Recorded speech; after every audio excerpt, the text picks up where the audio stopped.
Good afternoon and thanks for joining us everybody, and welcome to our latest webinar. Today we're going to be looking at Microsoft 365 and what's needed in the background. We talk about M365 almost every other week at the moment on our webinars because it's been such a core element of what's been rolled out. But we're going to cover a little bit more into what's needed to be in place to help us move that forward in a little while. And I think we need to really understand that 365 has been revolutionary, but it's also been a huge challenge to fully see to roll it out. And whilst most of our webinars and the work we're doing really focuses on the frontline users, we have to think about the IT teams, the business change teams who are sitting behind there and enabling that change to happen. So we're really going to be focusing on the enabling functions and the behind the scenes support today. And it's important to remember that as the move to 365 and the initiation of the National Enabling Programme, the NEP, was on the request of the National Police Technology Council.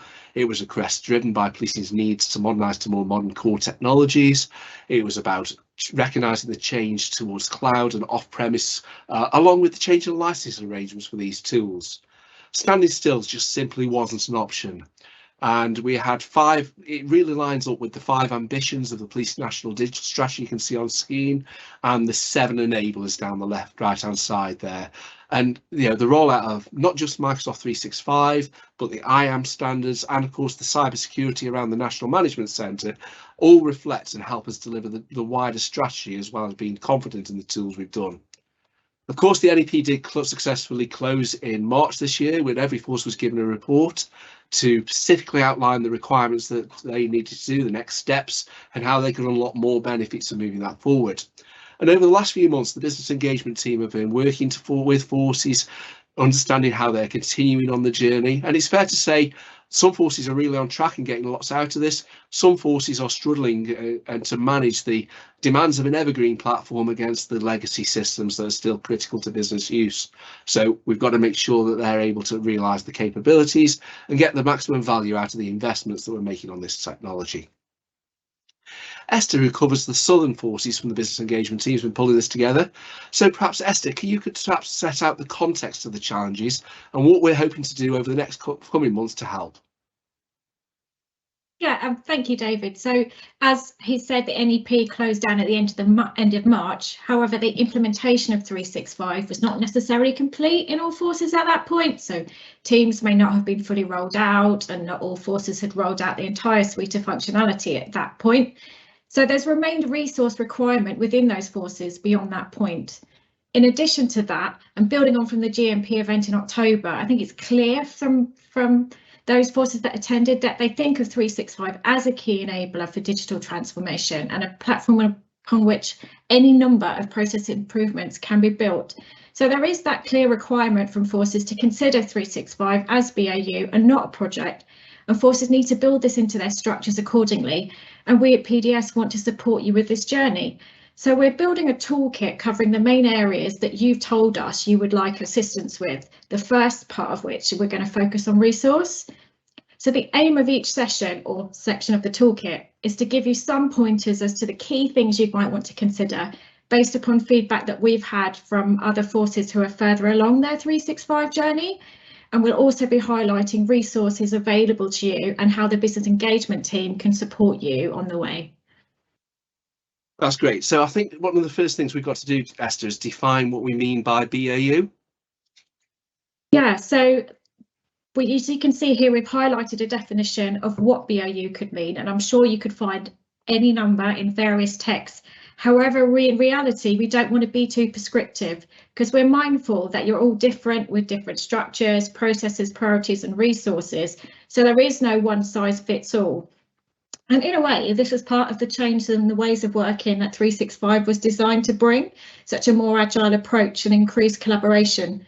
So for each of you, the journey may be different, but that doesn't matter. I think what's important here is it's the end goal that's shared. And for the purposes of this, we're saying it's mainly to utilise the best out of your 365 capability to achieve and meet service priorities, whatever these happen to be within your forces. So again, we don't want to be too prescriptive, as these may change over time, and the potential for your 365 stack to support your business will change over time as you migrate more users across or roll out more functionality. So it is evergreen and it's ever changing.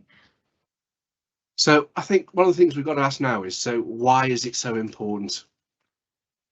I think there's a number of reasons why it is important, but I think the key ones for me are that it's to maximise return on investment. So your licence fees are sunk costs, so it makes sense to extract the maximum amount of benefit from that. And the longer it takes to roll out your 365 stack or specific use cases, the more you're limiting the potential benefits that you could achieve within your forces, but also the empowerment for your workforce, the same really. Unless your tools and applications are rolled out, you won't be able to benefit your new ways of working. And finally, another key one for me is that it's a prerequisite for new national programmes coming down the hill, such as video-enabled policing, which is in early adopter forces from this month. So you really need to have it there in order to feel the benefit of other programmes and not just from 365 in and of itself. So it's not just about the IT team with this, of course. So what other parts of the organisation are really critical to helping to embed the use of 365 IAM NMC as BAU in policing? I think there's like a multitude of factors that you'll need to have considered in order for your BAU to function as smoothly as possible. And we've outlined a few here, and I'll run through them briefly, but I think we're planning to run webinars on these sections, some of them in due course as we build on the toolkit. And again, this is not an exhaustive list. There may be other factors particularly relevant to your force, but we think this is a good starting point for you to consider. So if you start with governance and compliance, by this we're thinking of things like, have you thought about who owns your 365? Where does it sit within the organisation?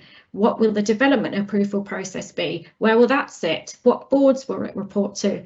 And how do you ensure compliance with legal, info risk and alignment with the blueprint going forward, as well as your policies and procedures? And for instance, who's going to make your decisions on role-based access?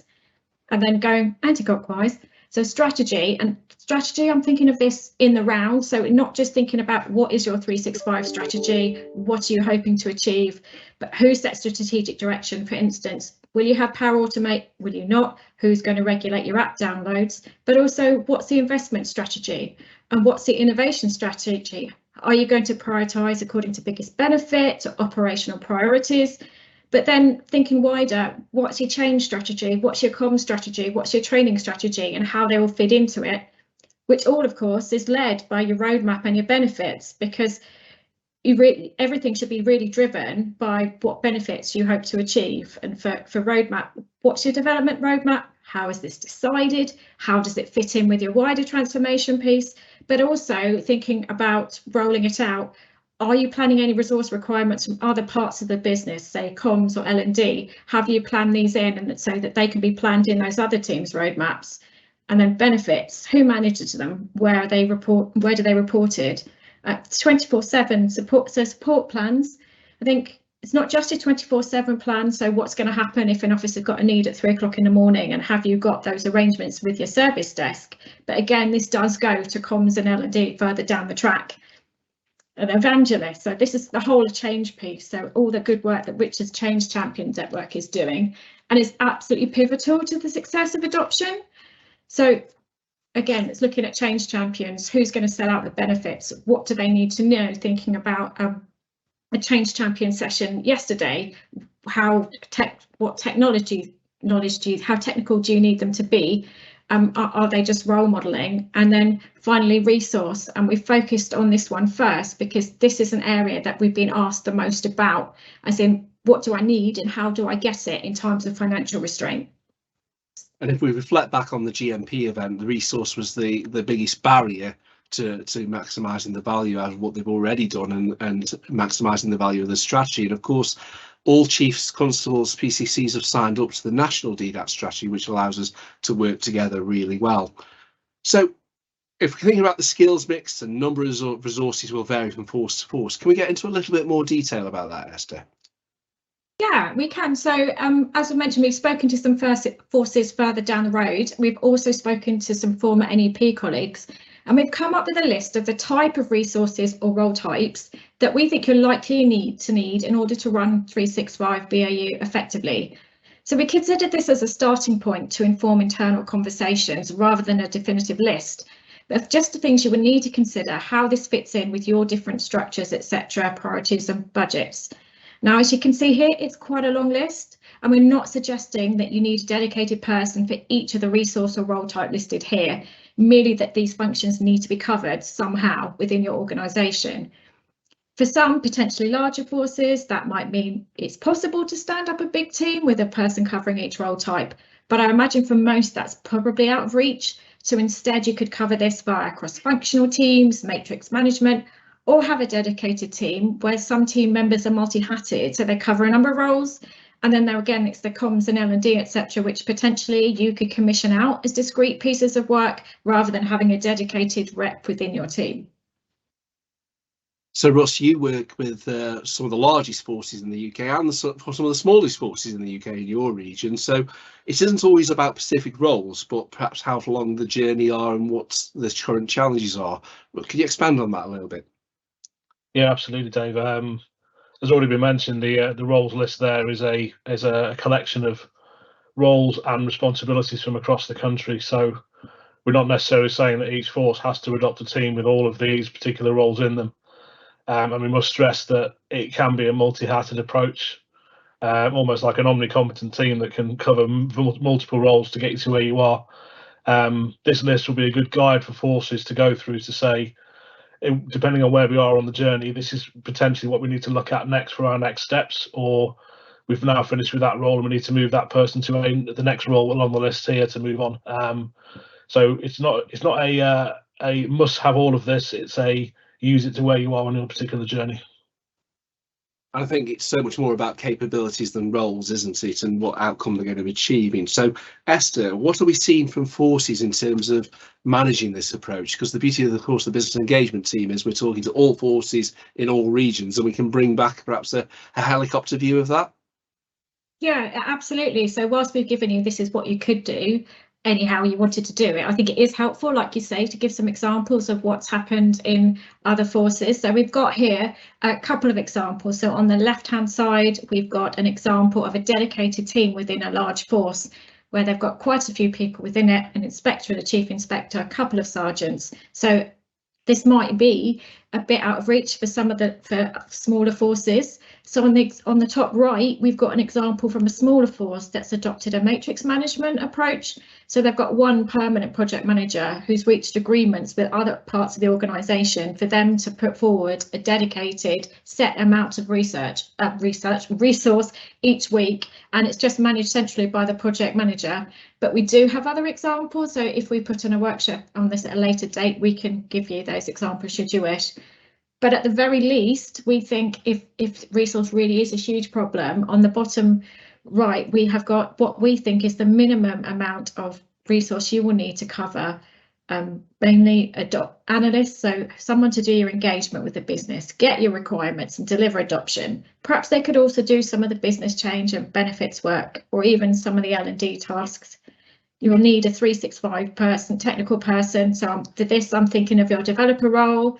And then finally, some kind of business systems person. So that would be to look after the day-to-day maintenance, such as systems upgrades. Obviously, the more resource you can put in, the larger benefits you'll achieve at the end of it. But if maybe just having a small team initially and delivering some benefits will help you support a business case for getting more resource further down the line. And so to help forces, what we've done now is take you through a bit of a pros and cons of the different options for running this through. So Esther, let's have a look at those.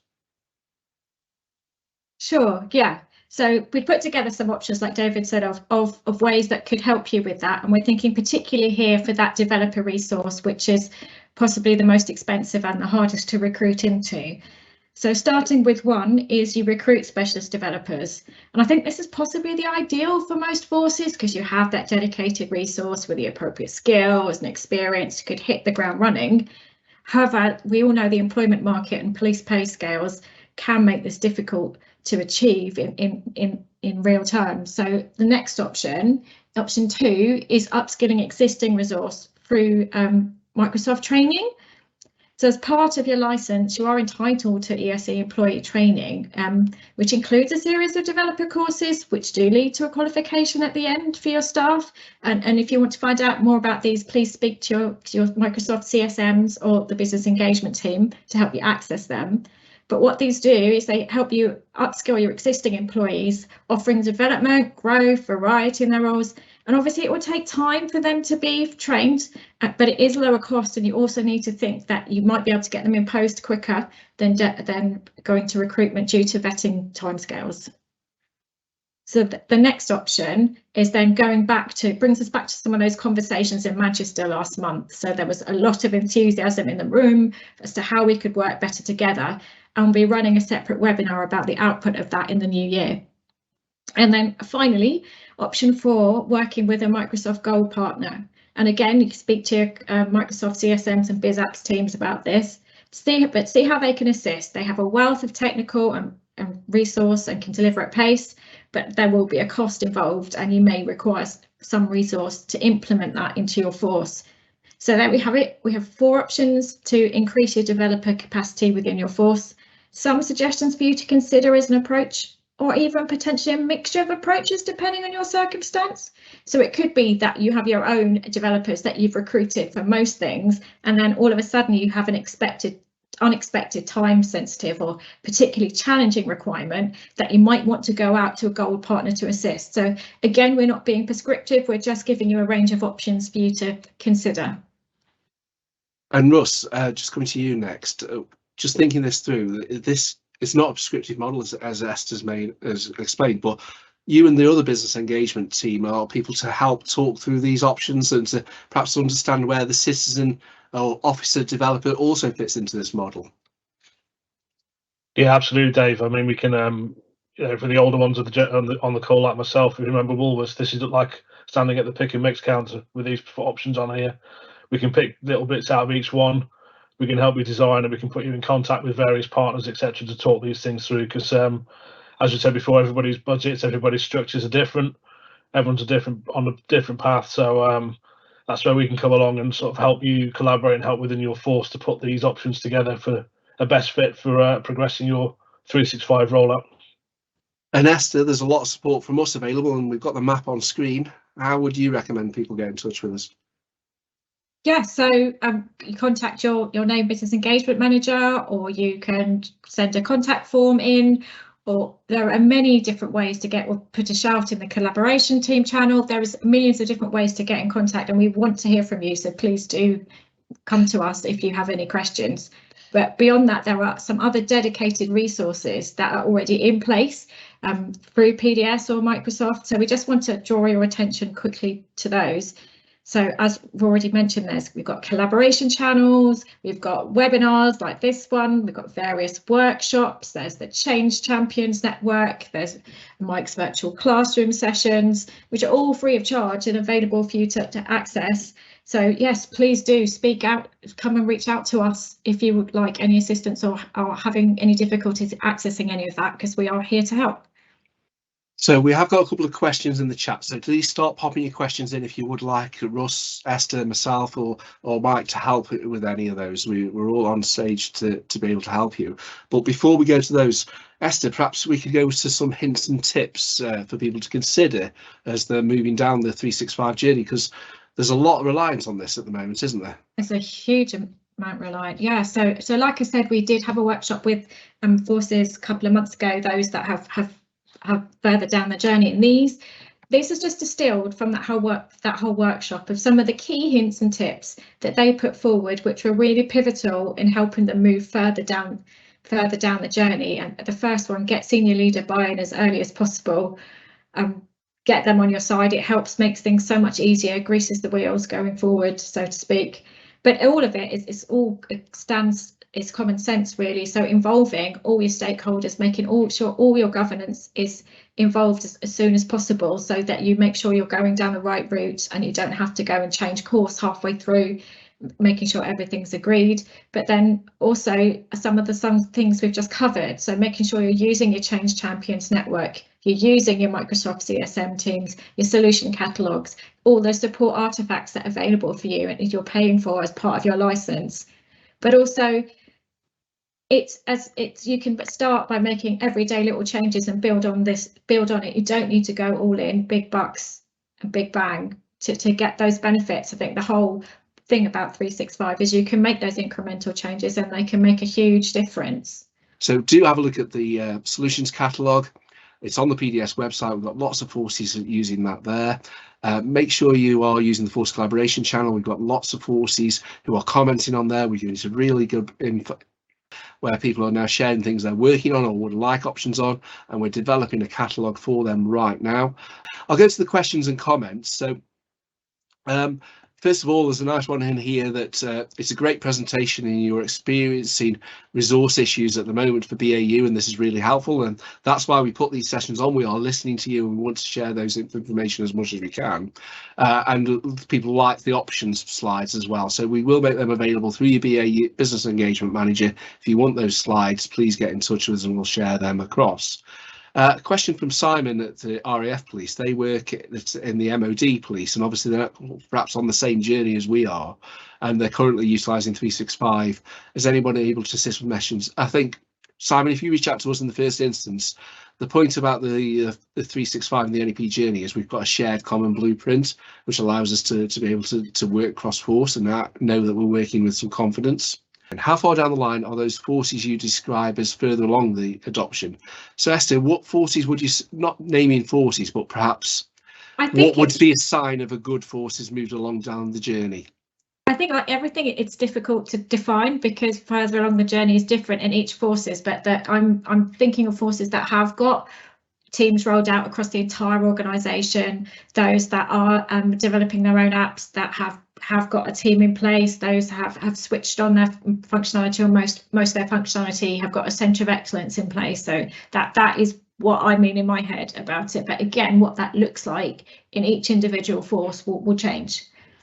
And it's often about the benefits they're realising around this as well, and what outcomes they're achieving. Michael at the college wants to know how to get to the slide. So if you use the Contact Us form, which is on screen now, you can scan it with your phone, or if you head over to the PDS website, you'll be able to access that and get that as much as you want to. Just conscious of time, just have a quick look down the questions. What experience have other forces got of recruiting M365 developers? Russ or Esther, what's the sort of conversations you're having with forces on that? Do you want me to go, Russ? Go, Esther. I think that the conversations that there's those forces that we've spoken to that are quite a way down the journey, and those other forces who are struggling to recruit, and for marketplace reasons, cost reasons, sometimes because it is still seen within their force as project work. So the people that were involved in the original NEP rollout have now been redeployed, and suddenly the forces are, well, not suddenly, but there's an increasing realization that there is this kind of gap. So I think the reason we put this on is because we've got forces that either have got teams or forces that are struggling to recruit. So I think that's not much in the middle. And Russ, to bring you in, obviously one of the options is around the collaboration approach that we're talking about, where instead of all forces trying to develop similar solutions, we can develop in isolation and share across. Yeah, absolutely. I mean, the collaboration is key. I think the event in Manchester we held was a prime example of that, where there was a lot of collaboration happening within one day, and that has carried on since that event as well. I think to echo what Esther just said before, I've attended a couple of conferences with forces recently, and the one thing we've not got to do is think outside of our own force as much, because there is a lot of talent with it that are employed within that are very keen to work on these projects as well. So like we said before, a mix of every option is probably the best look at it, and we can help you with that, as well as any particular stats or savings or anything like that potentially could come from employing it within house, and what getting ahead on your 365 journey could do for your force to help you with approaching the finance directive to get approval. And some of the benefits we always reflect in the webinars are quite low level, but you usually save thousands and thousands of work hours a week if you think about co-authoring and some of the basics, and just making sure that our platforms are secure and able to work with that. It can be a huge benefit. So we're getting to the bottom of it. There's one more question there about, is there any progress on cloud costs? Week after next is actually the National Road Shows to Forces, and we'll be taking a break from our webinar. So perhaps if you could bring your question to that session, hopefully some of the content will help address that, because it's not something we've got prepped for today to be able to answer very well for you. But there is some work going on around the cloud infrastructure and what the journey of the cloud looks like for policing. Just a reminder, there is, of course, always the events. We've got a webinar next week, which we're bringing in our colleagues from Microsoft, who are going to be sharing some of the things that are new into 365 that perhaps would have, again, small impact one-on-one, but potentially huge impact and benefits for forces. I discovered something the other day which is going to totally transform the way I work, from moving from emails into Teams and chat, and hopefully reduce some amount of emails that are flying around. So again, that's one of them. I've asked them to feature in that.